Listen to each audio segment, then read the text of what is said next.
ఇప్పుడు చెప్పండి, దేవుడు శక్తి గలవాడా శక్తి లేనోడా? ఆ శక్తి గల వాని దగ్గర నుండి శక్తి లాగే శక్తి ఏది? విశ్వాసం. ఆమె సైలెంట్గా పోయి ఆ చెంగును పట్టుకుంది, స్వస్థత పొందింది. ముందుకు పోయి ఆయన ఏమన్నాడు? నన్ను ముట్టింది ఎవరు అన్నాడు. ప్రభావం నాలో నుండి పోయనో, నన్ను ముట్టింది ఎవరు అన్నాడు. అంటే ఆయన కలిగి ఉన్న ప్రభావం ఏంటో ఆయనకు తెలుసు. అది ఒక వ్యక్తి స్వీకరించిందన్న సంగతి కూడా తెలుసు. ఆ ప్రభావాన్ని ఎవరు స్వీకరించుకుంటున్నారు?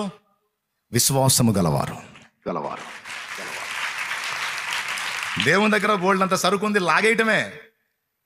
ఆయన కూడా ఇబ్బంది పడడు.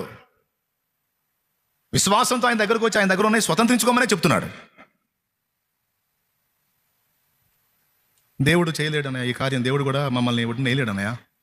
ఏం వేస్తాడనయ్య? ఏందన్నయ్య ఒక సమస్య? ఏందన్నయ్య దేవుడు చేసేది? కష్టం అన్నయ్య. దేవుడికి అసాధ్యం. ఆయన వల్ల కాకనే వదిలేశాడు. లేకపోతే ఇంతసేపా?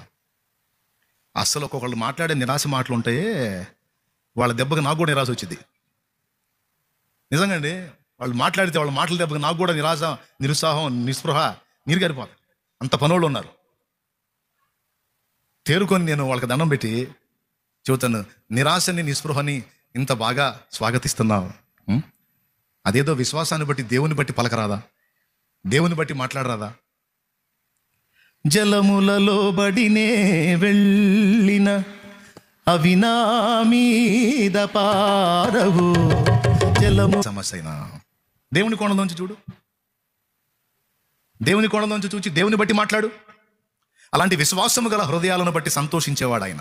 నీ పరిస్థితుల విషయంలోనే కాదు, నువ్వు చేసే సేవ విషయంలోనే కాదు, నీ ఆత్మీయ జీవితంలో నిలకడ విషయమే కాదు, నువ్వు ఆత్మని రక్షించడానికి కావాల్సిన అభిషేక విషయమే కావచ్చు, ఏదైనా సరే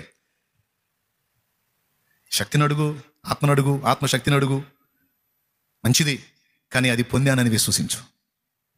నేను అడుగుతున్నాను, దేవుడు నిశ్చయంగా ఇచ్చి ఉన్నాడని నమ్ము. ఆ మాట ఎన్నోసార్లు బైబిల్లో స్పష్టంగా చెప్పాడు యేసు ప్రభు. ఒక్క చోట మార్కు సువార్త 11వ అధ్యాయం ఒక్క చోట మీరు చదివి వదిలేస్తే ఇక నేను ముగిస్తాను. పొంది ఉన్నామని నమ్ముడి, అప్పుడు అవి మీకు కలుగునని మీతో చెప్పుచున్నాను. అదిగో ఆ మాట చూడండి ఎంత స్పష్టంగా చెప్పాడు. అందుచేత ప్రార్థన చేయునప్పుడు మీరు అడుగుచున్న వాటి నెలను పొంది ఉన్నామని నమ్ముడి. నమ్మాలి, నమ్మాలి, నమ్మాలి, నమ్మాలి. విశ్వసించాలి, ఆమోదించాలి, ఒప్పుకోవాలి, అంగీకరించాలి. దాన్నే చూడాలి మనోనేత్రాలతో.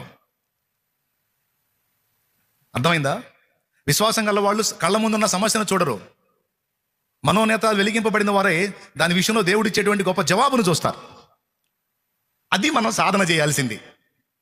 అది అట్లంటే రాదు, అది ప్రాక్టీస్. విశ్వసించడం నేర్చుకోవాలి, విశ్వాసాన్ని సాధన చేయాలి. కొత్త వాటికి డ్రైవింగ్ స్టీరింగ్ ఇచ్చామనుకో, డ్రైవ్ చేయరాని తీసుకెళ్ళి మనల్ని తొంగలోనో కలుపు.